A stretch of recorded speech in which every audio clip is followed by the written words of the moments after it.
அறிவு இருக்கிறவன் திருவிழா நடத்துறான்.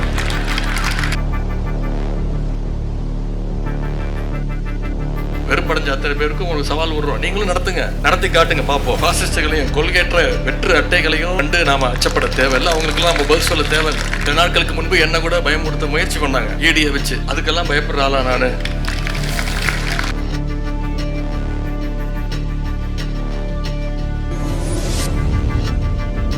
சில கும்பல்கள் புதுசா கிளம்பி இருக்கு. பேச்சாளர்களை விட்டீங்கன்னா ஒவ்வொருத்தரும் 2 மணி நேரம் திராவிடத்தை பத்தியும் நம்முடைய இயக்கத்துடைய கொள்கைகளை பத்தியும் அந்த 200 பேச்சாளர்களும் போட்டி போட்டுக்கிட்டு பேசுவாங்க. நாம என்னைக்கு அப்படி சொல்ல முடியாது. நம்ம அறிவு திருவிழா நடத்தி 4 நாளுக்கு அப்புறம் தான் அவங்களுக்கு தெரிஞ்சிருக்கு இப்படி ஒரு விழா நடக்குதுன்னு. என்ன கேட்கறாங்க? எப்படி நீங்க அறிவு திருவிழா நடத்தலாம்? யாரை கேட்டு நடத்துனீங்க? எதுக்காக நடத்துனீங்க? அறிவு இருக்கிறவன் திருவிழா நடத்துறான். அது அறிவு திருவிழால அவங்கள விமர்சிச்சு பேசிட்டோன்னு கோபம் வேற. எப்படி போலீஸை பார்த்தா திருடனுக்கு பயம் வருமோ, அதனால அறிவுங்கிற வார்த்தையை கேட்டாலே அவங்களுக்கு அதிர்ச்சி. சுகாதார மேம்பாட்டை பத்தி பேசும்போது கிருமிகளை பத்தி பேசாம இருக்க முடியுமா? கிருமிகிட்ட எப்படி நம்ம விலகி நிக்கணுங்கிறதுக்காகத்தான் சுகாதார மேம்பாட்டை பத்தி நம்ம தெளிவா பேச முடியும். அது போலத்தான் அறிவு திருவிழால கொள்கைகளை பத்தி பேசும்போது கொள்கையற்ற கும்பலுடைய ஆபத்தை பற்றி இங்க பேசியவங்க சில பேர் சுட்டி காட்டியிருக்கிறாங்க. இதையெல்லாம் நம்ம பொருட்படுத்த வேண்டிய அவசியம் இல்லை. திராவிட முன்னேற்ற கழகம் என்பதே ஒரு அறிவு இயக்கம். கழகத்துல பயணிக்கிற ஒவ்வொரு நாளுமே அறிவு திருநாள். குக்கிராமங்கள்ல கூட படிப்பகம் நடத்திய இயக்கம் நம்முடைய திராவிட முன்னேற்ற கழகம். சலூன் கடை, டீ கடை, சைக்கிள் ஸ்டாண்டுன்னு சாமானிய மக்களையும் அரசியல் பேச வச்ச இயக்கம் நம்முடைய திராவிட முன்னேற்ற கழகம். நம்முடைய ஒவ்வொரு தலைவர்களும் நூற்றுக்கணக்கான பத்திரிகைகளை தலைமையேற்று நடத்தினாங்க. கழக முன்னோடிகள், முன்னாடி இருந்த முன்னோடிகளும் சரி, இப்ப இருக்கக்கூடிய அமைச்சர் பெருமக்களா இருந்தாலும் சரி, சாதாரண நிர்வாகிகளா இருந்தாலும் சரி, இன்னைக்கு வரைக்கும் புத்தகங்கள் எழுதிட்டு இருக்கிறாங்க. நம்முடைய கழகத்துடைய மேடைகள் ஒவ்வொன்றும் கொள்கை வகுப்பறைகள்னு சொன்னா அது மிகையாக. கழகத்துடைய முதல் தலைமை அலுவலகம் பேரறிஞர் அண்ணா வச்ச பெயர் அதற்கு அறிவகம். அதன் பிறகு நம்முடைய கலைஞர் கட்சியினுடைய தலைமை நிலையத்தை கட்டினார். அதுக்கு அவர் வச்ச பெயர் அண்ணா அறிவாலயம். இப்படி அறிவுக்கு முக்கியத்துவம் வந்துட்டு இருக்கிறதுனால தான் இன்னைக்கு திராவிட முன்னேற்ற கழகம் ஒட்டுமொத்த இந்தியாவுக்கும் ஒரு வழிகாட்டியான கழகமாக, இயக்கமாக இன்னைக்கு நடைபோட்டு கொண்டிருக்கிறது. அதனாலதான் அந்த உரிமையில தான் நாம அறிவு திருவிழாவை நடத்துறோம். நாம இப்போ அத்தனை பேருக்கும் வெறுப்படைஞ்ச அத்தனை பேருக்கும் ஒரு சவால் விடுறோம். நீங்களும் நடத்துங்க, நடத்தி காட்டுங்க பார்ப்போம். ஆகவே அடிமைகளையும் பாசிஸ்டுகளையும் கொள்கையற்ற வெற்று அட்டைகளையும் கண்டு நாம அச்சப்பட தேவையில்லை. அவங்களுக்கெல்லாம் நம்ம பதில் சொல்ல தேவையில்லை. நிச்சயம் சொல்றேன், இந்த அறிவு திருவிழா கழக வரலாற்றுல என்னைக்கும் நிச்சயம் நீடித்து நிலைக்கும். இன்னைக்கு அறிவு திருவிழா நிறைவு பெற்று ஒரு கூட்டத்திலிருந்து நாம எல்லாம் புறப்படுறோம்.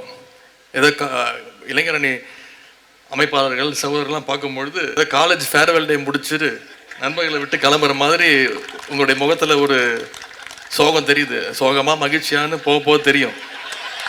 நம்ம இங்க இருந்து புறப்பட்டு அடுத்த வேலையை பார்க்க போறது இல்லை. அடுத்த வேலை என்னன்னா, அடுத்து வர இருக்கக்கூடிய சட்டமன்ற தேர்தல் வேலையை பார்க்க போறோம்.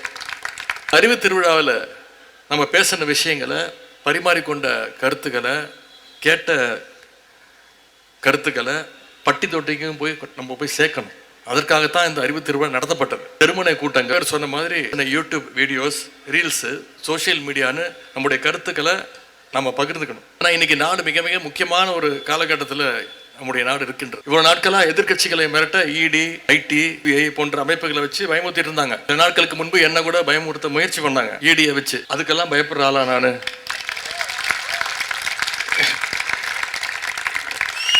கலைஞருடைய பேரன், கழக தலைவருடைய வளர்ப்பு,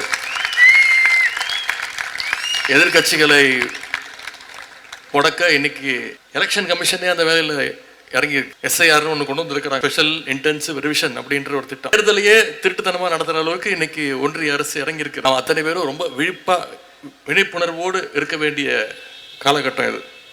முதல்ல உங்க ஒவ்வொருத்தருடைய வாக்குகளை நீங்க முதல்ல பாதுகாக்கணும். உங்களை சுத்தி இருக்கக்கூடிய தகுதியான ஒரு வாக்காளர் கூட பட்டியலிருந்து நீக்கப்பட்டு விடக்கூடாது. நம்ம கண்ணும் கருத்துமா இந்த செயலில் நம்ம ஈடுபடணும். அதே மாதிரி போலி வாக்காளர்களை சேர்க்கறதையும் நாம எந்த காலத்திலையும் அனுமதிக்க கூடாது. நம்முடைய தலைவர் அவர்கள் தலைமையிலான சார்பற்ற முற்போக்கு கூட்டணி 200க்கும் அதிகமான தொகுதிகளை ஜெயிச்சு காட்டணும்னா நாம இந்த பணியில அடுத்த 4 மாதங்கள், அடுத்த 2 மாதங்கள் இந்த எஸ்ஐஆர் பணியே இருக்கு.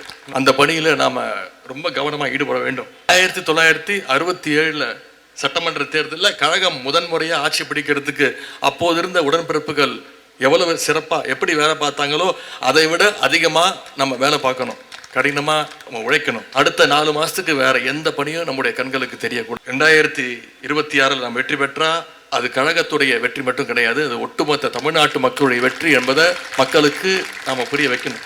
7வது முறையாக ஆட்சி அமைக்க தொடர்ந்து 2வது முறையாக நம்முடைய தலைவர் அவர்கள் முதலமைச்சர் நாற்காலியில் உட்காரணும்னா இளைஞரணி தம்பிமார்கள் களத்தில் இறங்கி அதை நம்ம செஞ்சு காட்ட வேண்டும். அதற்கு இந்த அறிவு திருவிழாவும் முற்போக்கு புத்தக காட்சியும் நிச்சயம் ஒரு அடித்தளமாக இருக்கும்னு நான் நம்புகிறோம். இந்த நேரத்தில் அறிவு திருவிழா நடத்த அனுமதி வழங்கி அவையெல்லாம் வழிநடத்திய நம்முடைய முதலமைச்சர் அவர்களுக்கு, தலைமை கழகத்திற்கும் என்னுடைய நன்றியை நான் தெரிவிச்சுக்கிறேன். கலைஞருக்கே அழைப்பு கொடுக்கல, அடிக்கல் நாட்ட கலைஞரை நிராகரிச்சிட்டாங்க, அழைப்பு கொடுக்கல. கலைஞர் இல்லாமையே இந்த வள்ளுவர் கோட்டத்தை திறந்தாங்க. அதன் பிறகு கலைஞர் அவர் 1989ஆம் ஆண்டு மறுபடியும் நீண்ட இடைவெளிக்கு பிறகு முதலமைச்சரானார். முதலமைச்சரானே அந்த பதவி பிரமாணம் எடுத்துக்கிறதுக்கு, இந்த பொறுப்பை ஏற்றுக்கிறதுக்கு அவர் தேர்வு செய்த இடம் இந்த வள்ளுவர் கோட்டம். பொதுவாக வள்ளுவர் கோட்டம்னாலே கொஞ்சம் எல்லாரும் பயப்படுவாங்க. நிறைய பேர் சொல்லுவாங்க கொஞ்சம் ராசி இல்லாத இடங்க அப்படின்வாங்க. நான் இந்த இடத்த தேர்ந்தெடுத்ததுக்கு அதுவும் மிக மிக முக்கியமான காரணம். ஏன்னா அறிவு திருவிழா நடத்துவதற்கும் ராசிக்கும் எந்த சம்பந்தம் இல்லைன்னு நம்புறவன் நான். இப்படிதான் சென்ற சட்டமன்ற தேர்தலின் பொழுது நிறைய பேர் ஜோசியெல்லாம் பார்த்தாங்க. உங்களுக்கு தெரியும், கட்டம் சரியில்லை, அதயத்திலேயே சொல்லியாச்சு, அந்த வாய்ப்பே கிடையாது இப்படிலாம் சொன்னாங்க. ஆனா தமிழ்நாட்டு மக்கள் ஒரே மனதாக தேர்ந்தெடுத்தார். நம்முடைய முதலமைச்சர் அவர்கள் தமிழ்நாட்டு மக்கள் தேர்ந்தெடுத்தாங்க.